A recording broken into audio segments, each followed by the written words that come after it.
Alina Dobroseliande vous présente les chroniques d'Alina sur Radio Arcadie. Radio Arcadie. Eh bien, bonjour mes très chers amis arcadiens et arcadiennes, et on se retrouve pour une chronique avec notre amie Coralia Mira. Coucou Coralia. Coucou Alina, comment vas-tu? Ça va très bien, et je suis très heureuse de te retrouver pour cette chronique spéciale, puisqu'on l'avait promis aux auditeurs, hein. On leur avait dit, oui. Après Saturne, il y en aura un autre. Et aujourd'hui, on va parler de quoi? Aujourd'hui, nous allons parler de Jupiter. Et Jupiter, qui est quand même une planète, elle aussi, assez mystérieuse. Il y a plein de choses à dire. Alors, pour les personnes qui connaissent un petit peu le côté astrologie, est-ce que vous vous rendez compte d'une chose? C'est une chose que j'avais pas forcément perçue, mais c'est Coralia qui me l'a dit, parce que c'est Coralia qui me demande de quelle planète je veux qu'on parle. Et on avait commencé par Saturne, et là on est par Jupiter. Donc ce qui signifie qu'en fait, on commence par les planètes les plus éloignées de la Terre, aux planètes qui sont les plus proches, tout à fait. Et voilà, exactement. Donc en astrologie, lorsqu'on parle de ces planètes qui sont le plus éloignées du système solaire, c'est celles aussi qui mettent le plus de temps à faire leur évolution. Et en fait, si tu veux, pour que les auditeurs comprennent bien, ça a un impact en astrologie sur la datation, sur le temps. Voilà, donc on disait que Saturne était maître du temps, et là en effet Jupiter aussi, c'est une planète qu'on utilise beaucoup en astrologie pour la datation sur des choses un peu plus longues, parce que Jupiter étant plus loin de la planète de la planète de la Terre, oui, de la planète Terre. Voilà, tout ceci est lié, puisque les anciens, il faut le rappeler, c'est important, je le répète, mais c'est vrai que on le dit souvent je dirais dans notre milieu des astrologues qui sont dans la prédiction, c'est qu'en fait si l'être humain avait été né aveugle, et bien, ou non voyant comme on le dit maintenant, et bien il n'y aurait pas eu d'astrologie, parce qu'en fait c'est en observant le ciel et puis la course des planètes dans le ciel que l'astrologie est née. Voilà, donc en fait tout ce qu'on va, je dirais toutes les qualités ou les défauts que l'on va attribuer à une planète sont à la base liés à comment on la voit dans le ciel. Donc là, je parlais du temps par rapport au fait que bien, elle est beaucoup plus lente à avancer que par exemple la Lune, qui est très rapide et changeante. Voilà. Alors, qu'est-ce que tu as à nous dire sur Jupiter? Donc, on va reprendre un petit peu le même genre de thématique qu'on a fait pour Saturne, d'ailleurs. Donc, qu'est-ce que tu as à nous dire sur Jupiter? Quels sont ses secrets? Alors, ces secrets, eh bien, Jupiter, déjà, on peut l'opposer à Saturne, parce que sur le plan alchimique, Jupiter est chaude et humide, et alors que Saturne était froide et sèche.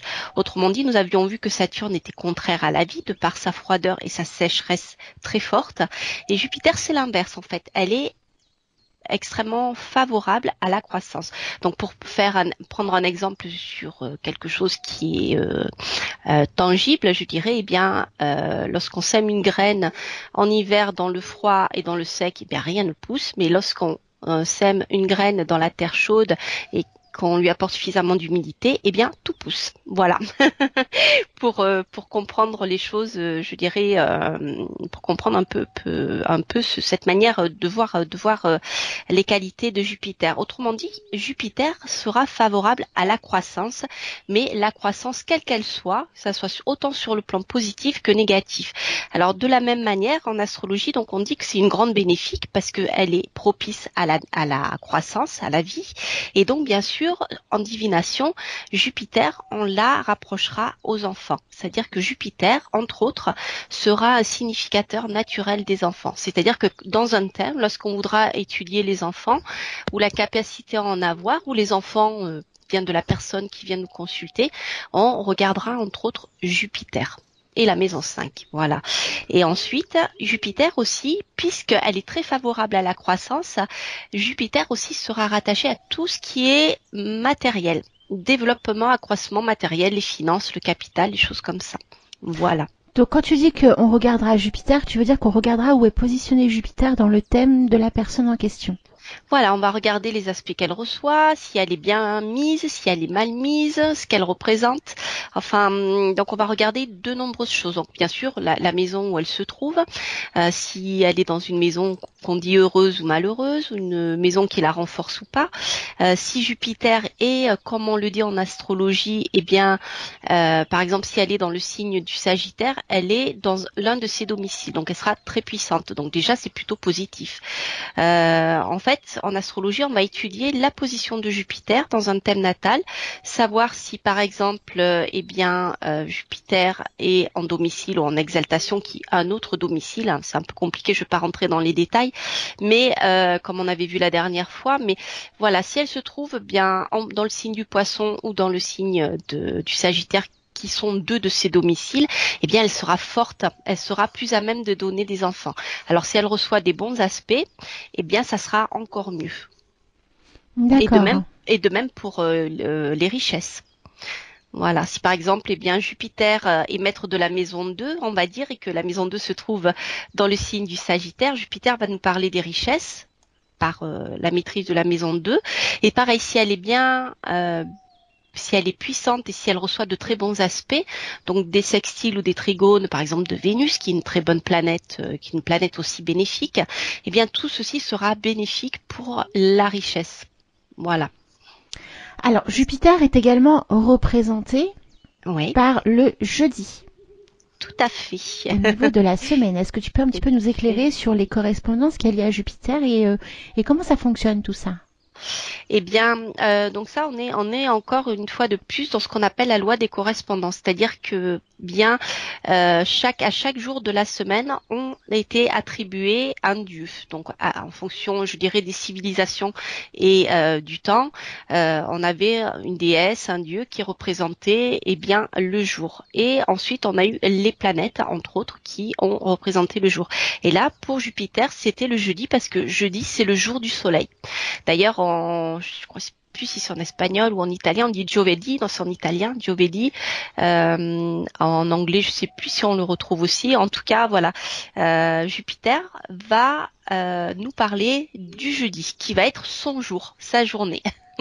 Donc, si en magie on veut agir pour favoriser, je dirais, la conception d'enfants ou l'accroissement des richesses, eh bien, on va de préférence travailler un jeudi. Et si possible en heure de Jupiter aussi. D'accord. Et l'heure de Jupiter, c'est? Ce qu'il faut bien comprendre en fait, c'est que pour chaque jour de la semaine, la première heure, c'est-à-dire le moment où le soleil se lève, c'est vraiment ça, c'est le lever du soleil. Donc à partir du moment et du lieu où vous vous trouvez, eh bien la première heure du jour, par exemple du jeudi pour Jupiter, eh bien sera l'heure de Jupiter. Et ensuite, on va diviser le temps en deux et on attaquera la seconde partie du temps où on aura à nouveau Jupiter. Donc après, ça dépend si nous sommes en été ou en hiver, voilà, parce que les heures, c'est un peu compliqué, mais c'est les heures planétaires pour essayer de faire simple. Donc on parle d'heures planétaires. Eh bien les heures d'été sont beaucoup plus grandes en temps, en durée, que les heures d'hiver et vice versa en hiver. C'est-à-dire que là, on va avoir des heures de nuit qui vont être beaucoup plus longues que les heures d'été. Parce que là, on est je dirais dans la philosophie des Égyptiens qui voyaient la Terre et le temps comme une grande respiration. Donc en fait, les heures de jour étaient plus longues que les heures de nuit en été et vice versa. Alors tu me dis si je me trompe, mais Oui. par rapport à tout ce que j'ai lu sur Jupiter, on dit que Oui. Jupiter au niveau du dieu grec, en fin de compte, est la représentation de Zeus, au niveau du dieu égyptien qui est la représentation de Ré ou de Ra. Enfin, en fin de compte, Jupiter est quand même un dieu qui est énormément représenté, mais qui est généralement représenté comme étant le dieu des dieux, comme s'il était le maître des dieux. Est-ce que tu penses la même chose? Alors, si je fais un parallèle avec, je dirais avec l'astrologie, ouais, avec les significations que l'on peut trouver en astrologie, je dirais que Jupiter va être une figure paternaliste, un peu. Donc dans le sens positif et négatif, si c'est pas excessif, c'est-à-dire qu'on a un grand protecteur. Ça peut être un maître, je dirais, à penser, un gourou, ou ça peut être simplement quelqu'un qui a un pouvoir, comme par exemple un juge, un prêtre, quelqu'un qui est bienveillant et qui protège et qui, bien sûr, a un pouvoir quel qu'il soit. Une sorte de figure, d'autorité en fin de compte. Une figure d'autorité, mais tu vois, un peu paternaliste, dans le sens où, qui peut être très protecteur. Et si Jupiter est mal mis dans le thème, c'est-à-dire qu'il peut se retrouver en exil ou en chute, là, on va avoir quelqu'un de rigoriste, trop axé sur la loi, sur les lois, le respect des lois. Voilà. Ça, après, on est dans l'excès, donc dans le côté négatif. Mais voilà, c'est ça. C'est vraiment une figure, pour moi, c'est peut-être très paternaliste. C'est même un peu ma manière de ressentir les choses. Mais il n'y a pas de souci. Chacun ressent les choses comme il l'entend. Voilà. Alors, avant qu'on se quitte, est-ce que tu as une autre petite précision à nous transmettre avant de passer à la deuxième partie, de nous expliquer ce qu'est un jupitérien? Oh, je pense que on devrait pouvoir continuer, sauf si j'ai une minute devant moi, sinon on reprend ensuite, comme tu veux, Valina. C'est toi le maître du temps, Nadie, aujourd'hui. Écoute, est-ce que tu peux nous donner alors quelques petites choses sur un jupitérien? Comment on reconnaît un jupitérien? Alors, un jupitérien, si on parle de son physique, il va avoir tendance à l'embonpoint, c'est-à-dire qu'il va être rond. Et plus le temps va passer, plus il va s'arrondir. Donc ça, on le verra par la suite. C'est souvent justement lié à ces excès en tout genre, parce que Jupiter a aussi ce côté, c'est qu'il peut être parfois excessif, puisque c'est la planète de l'expansion. Il va donner, des fois une expansion sur le physique et une expansion, des fois quelque chose d'extrême sur la consommation de nourriture, des choses comme ça. Et on retrouve beaucoup de commerciaux qui ont ce tempérament-là, mais ça, j'en reparlerai dans la suite de la chronique. On a beaucoup de commerciaux comme ça qui ont ce côté jovial, et justement ce côté jovial qui vient d'ailleurs de Jovis, qui veut dire Jupiter en latin. D'accord, écoute, à tout de suite. À tout de suite. Un univers secret et plein de magie. Bienvenue en Arcadie. Vous pouvez écouter nos anciennes émissions en replay sur l'application de Radio Arcadie. Le son magique d'Arcadie. On se retrouve pour la deuxième partie. Là, Coralia, tu as vraiment développé ce qu'est un jupitérien, parce que moi, j'ai hâte quand même de tout savoir. Je suis curieuse, Alina. Alors. Ah, mais toujours, moi, toujours. Oui, heureusement que les auditeurs nous entendent pas, parce que c'est vrai qu'on papote beaucoup hors studio aussi. Et totalement. Donc alors, Jupiter, pour reprendre, je vais essayer d'expliquer en fait que en astrologie, en fait, il y a plusieurs choses. C'est-à-dire que on peut avoir une planète qui va nous décrire physiquement. J'avais pris d'ailleurs dans l'émission sur Saturne, j'avais pris l'exemple d'Iggy Pop. Iggy Pop, j'ai pas fait son thème en détail, je l'ai pas analysé, mais il a un physique extrêmement marqué par Saturne, parce que Saturne se trouve très proche de son ascendant. D'accord? Donc ça, c'est quelque chose qui est important, c'est-à-dire que si dans votre thème vous avez une planète qui est conjointe à la cuspide de l'ascendant, c'est-à-dire sur un thème on a une barre avec marqué AS, ascendant, eh bien si vous avez une planète collée à cet ascendant, il est fort probable que cette planète agisse en tout cas sur votre description physique. Voilà. Donc la dernière fois justement, c'est Iggy Pop, je me rappelle, c'était très flagrant parce qu'il a vraiment un physique saturnien, il est très osseux, etc. Et là Jupiter justement, contrairement à Saturne, va donner, comme je le disais, quelque chose de rond, des rondeurs. Alors si je prends par exemple, je vais prendre pour qu'on voit un peu plus ce que peut donner cet aspect de Jupiter, je vais prendre par exemple Guy Bedos, l'humoriste, qui a un Jupiter qui est en trigone à l'ascendant. Il y a Yolande Moreau aussi. Alors Yolande Moreau, pour ceux qui la connaissent, Parler des chiens, elle a joué dans plusieurs films. J'avoue que je sais plus en tête, mais il y a à peu près une dizaine, peut-être 20 ans maintenant, elle jouait avec Les Deschiens sur Canal+. Et Yolande Moreau était déjà naturellement ronde et le temps passant, vous voyez, elle a le visage tout rond et elle prend de l'embonpoint et on sent que à son regard que c'est quelqu'un qui est gentil, qui est bienveillant. Elle a cette rondeur et cette, je dirais, cette bonhomie que je trouve très jupitérienne. Et alors si on regarde son thème, c'est très intéressant parce que nous avons Jupiter qui est en trigone à l'ascendant et de manière très proche. C'est-à-dire que Jupiter se trouve sur la partie haute du cercle du zodiaque, proche de la maison 10, je crois, si mes souvenirs sont bons, peut-être en maison 9. Et donc, elle aspecte l'ascendant de Yolande Moreau qui est en Vierge. Or, on sait que la Vierge n'est pas du tout le domicile de Jupiter. Il est le domicile de Mercure. Voilà.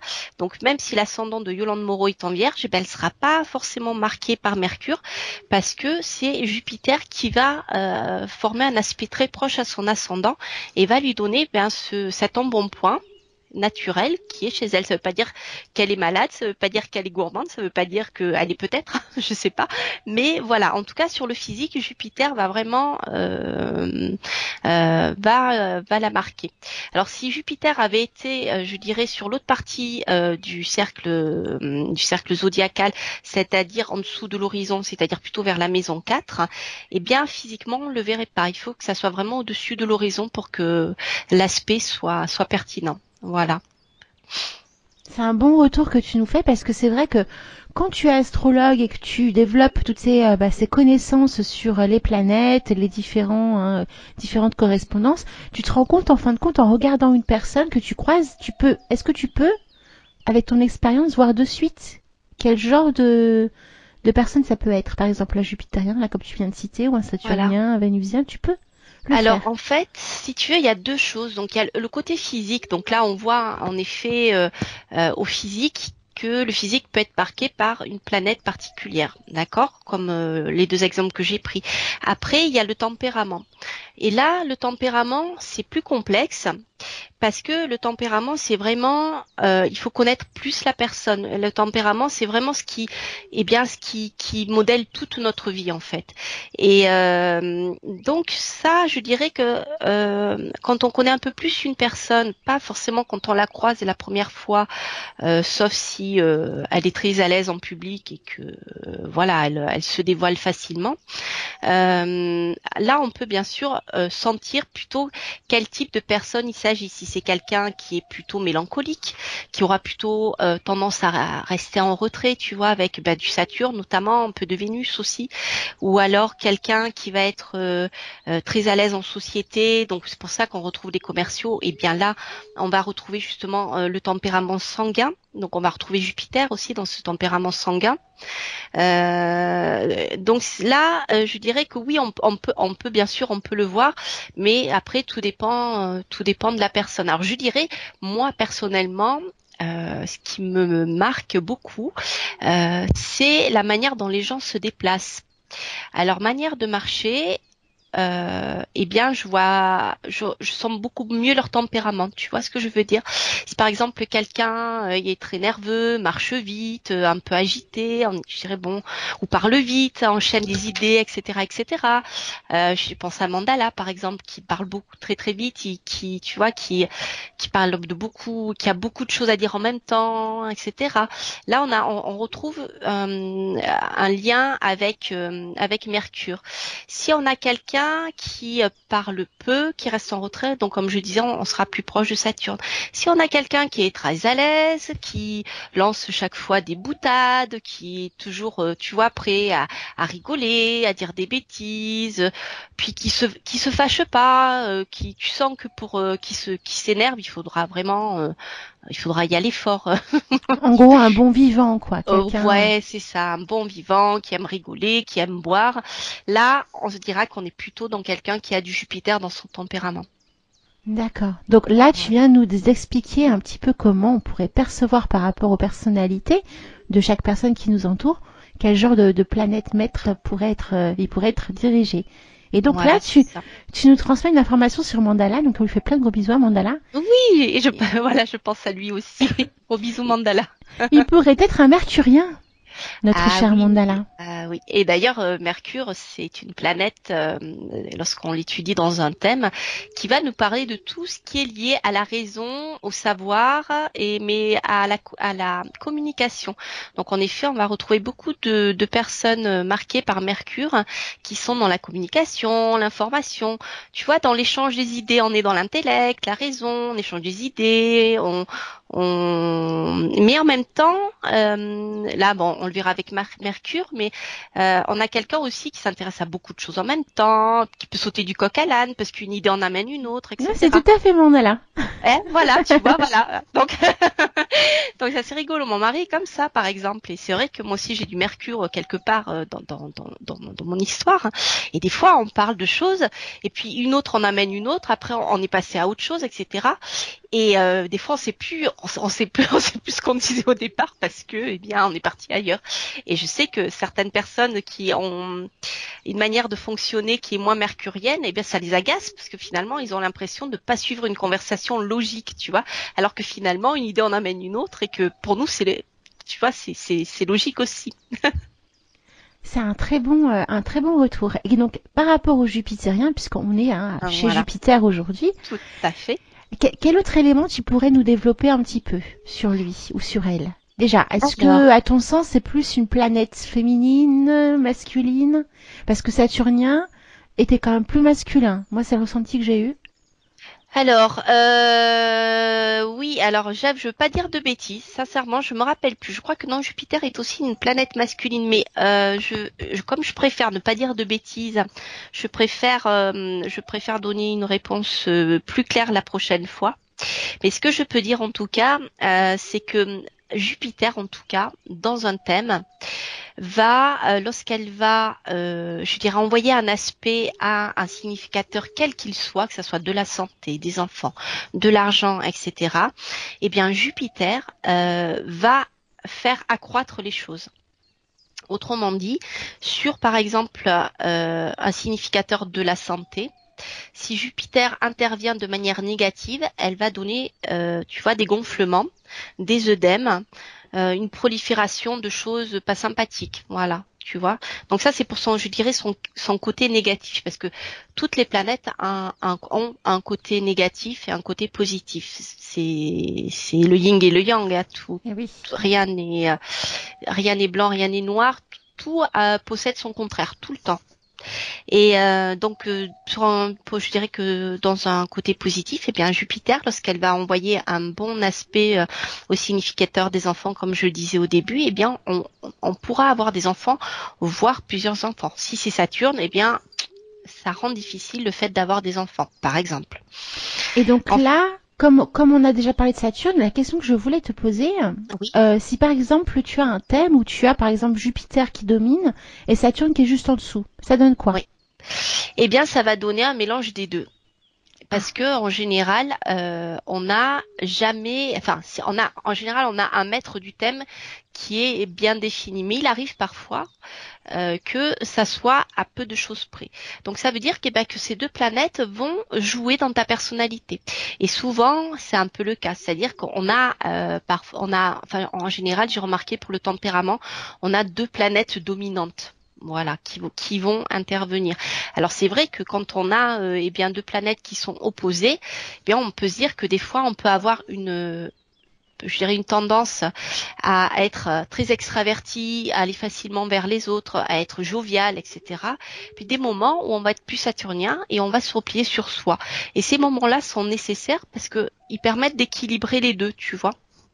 D'accord. Ouais, donc ça donne un bon mix en fin de compte d'une personnalité, d'une façon de fonctionner.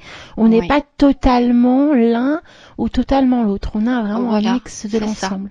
Moi, j'ai remarqué, en tout cas, que c'était un peu quand on avait dans les tempéraments deux planètes comme ça qui étaient quand même assez proches. Voilà, pour moi, c'était une histoire. J'ai remarqué, c'était une histoire de moment. Je sais que moi, par exemple, dans mon thème, j'ai je dirais deux tempéraments qui luttent même. Et donc, dont je reparlerai peut-être là. On n'a pas de moment d'ici la pub, mais j'ai deux tempéraments principaux qui sont un peu contradictoires. Et parfois, voilà. Donc, des fois, c'est compliqué. C'est une histoire de moment, en fait, ce qui peut donner l'impression que les gens sont complexes. Bah écoute, on se laisse pour la pause publicité, puis on se retrouve juste après pour la troisième partie. Exactement. À tout de suite, ma petite Coralia. À tout de suite, Alina.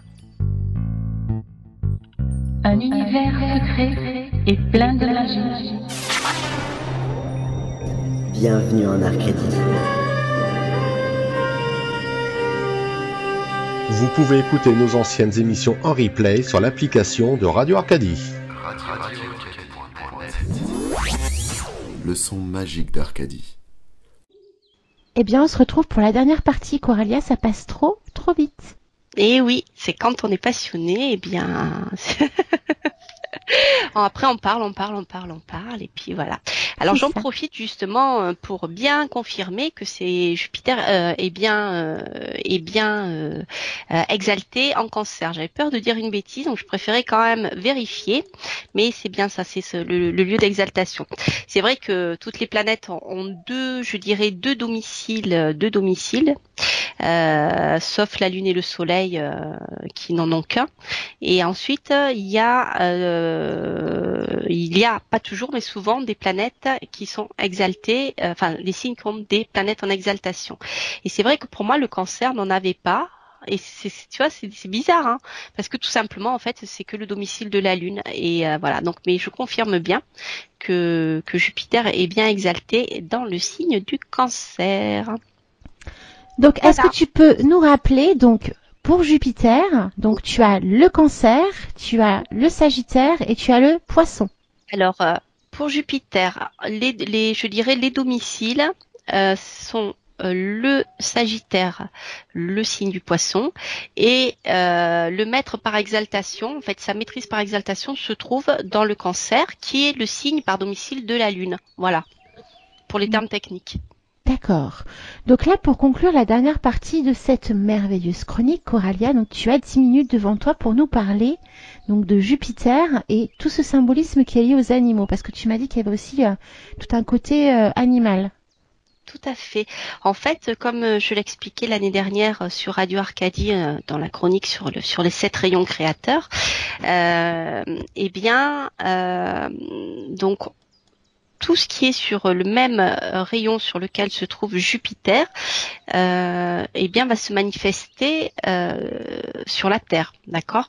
Donc on avait vu pour Saturne le lierre comme pour les plantes, etc. Là, pour Jupiter, on va avoir des plantes qui vont être plutôt opulentes. On a compris que Jupiter allait nous parler. Je vois la corne d'abondance quand tu vois, je parle de Jupiter par exemple.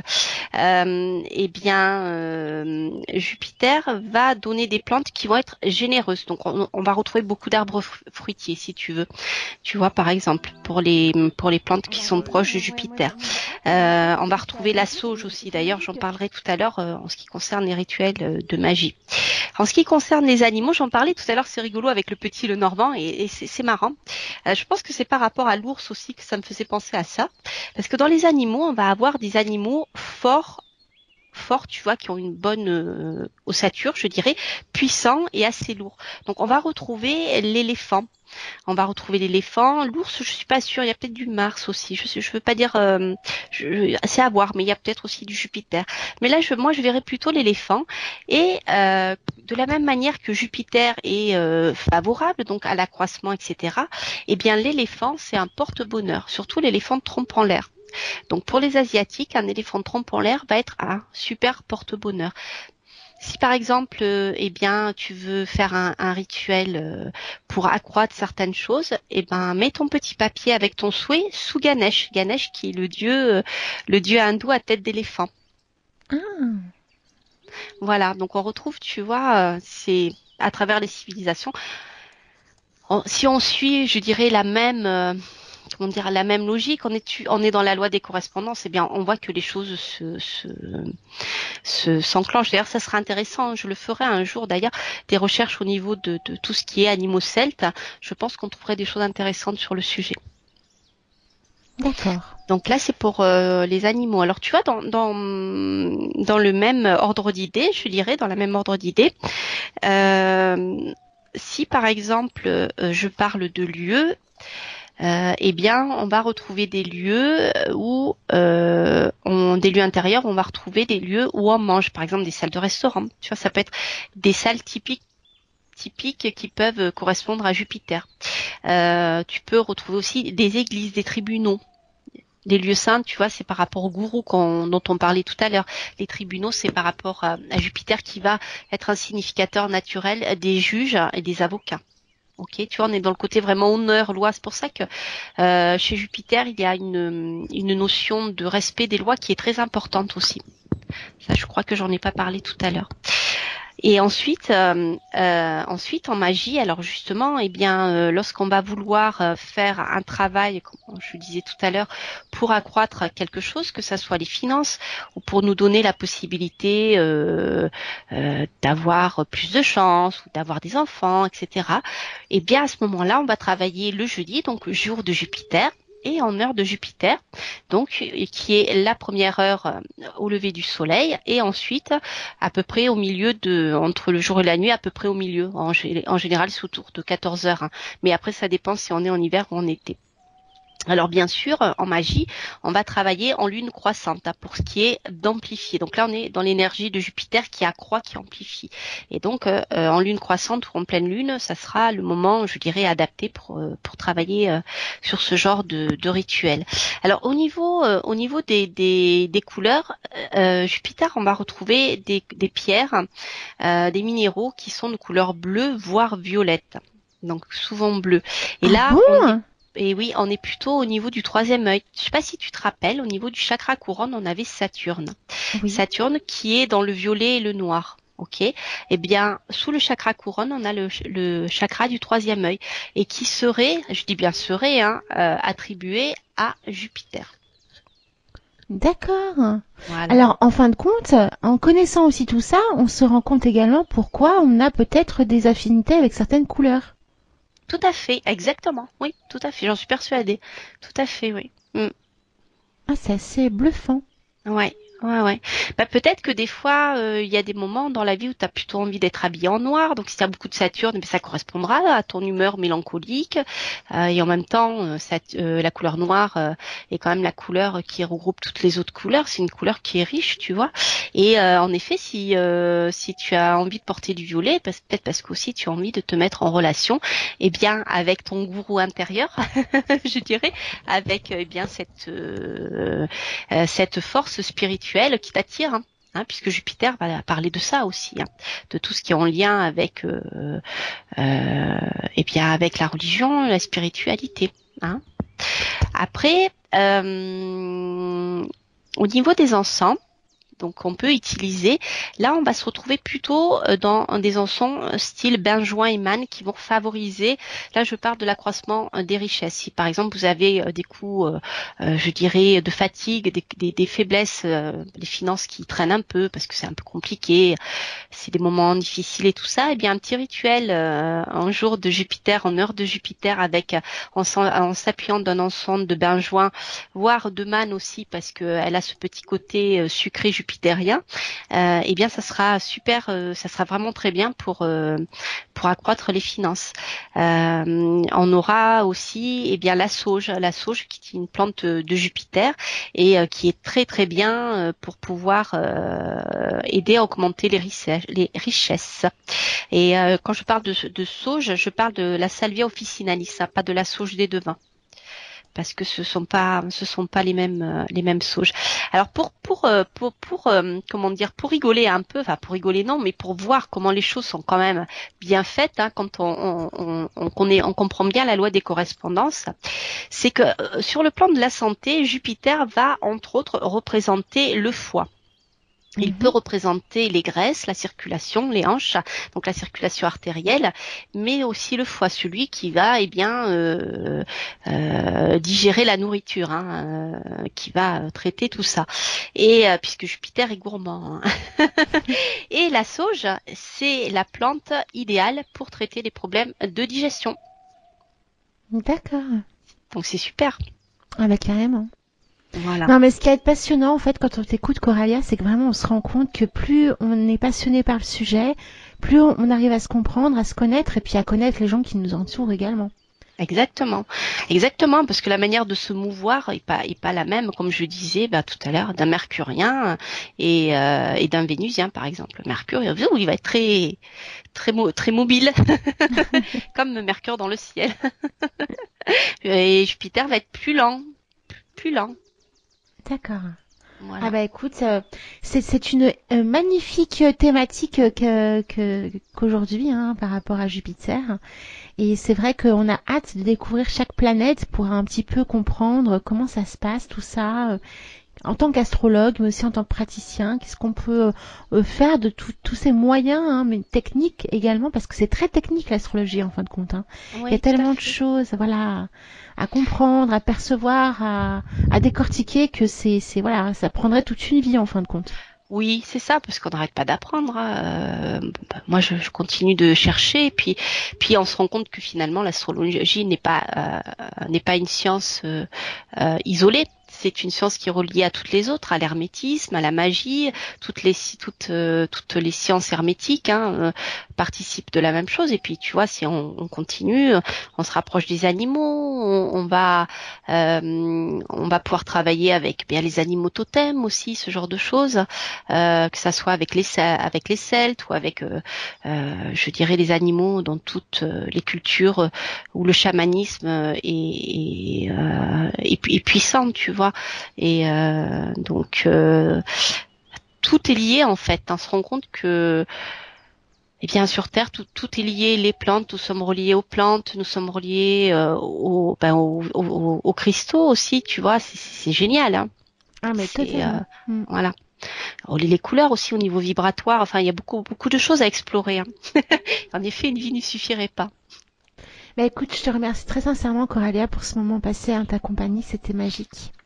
Écoute, c'est un grand plaisir pour moi aussi, comme toujours, de parler avec toi et puis de faire profiter aux éditeurs de ce que je peux transmettre, hein, puisque c'est un peu ça l'idée, c'est l'idée de transmettre des choses. Après, chacun en fait ce qu'il veut, hein, il le met dans soit à la poubelle, soit il le met dans son petit panier quelque part ou dans son tiroir, dans une case de sa tête, et puis des fois il le ressort ou pas.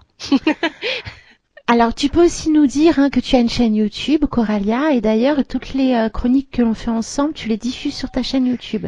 Oui, tout à fait. Alors, donc j'ai une chaîne YouTube. Donc, bien sûr, toutes ces chroniques, je les diffuse. Après, je les annonce sur Facebook et Instagram, surtout Facebook.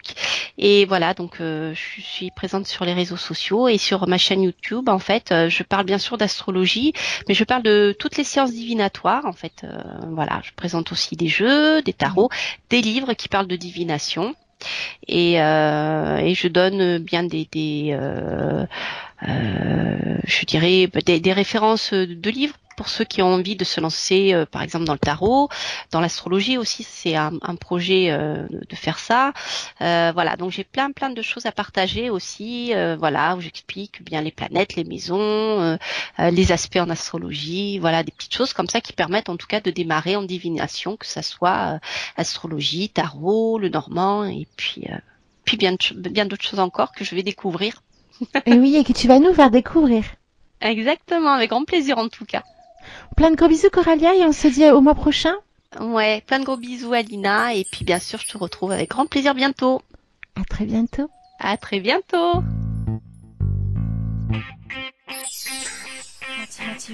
Radio Arcadie. Arcadie. www.radioarcadie.net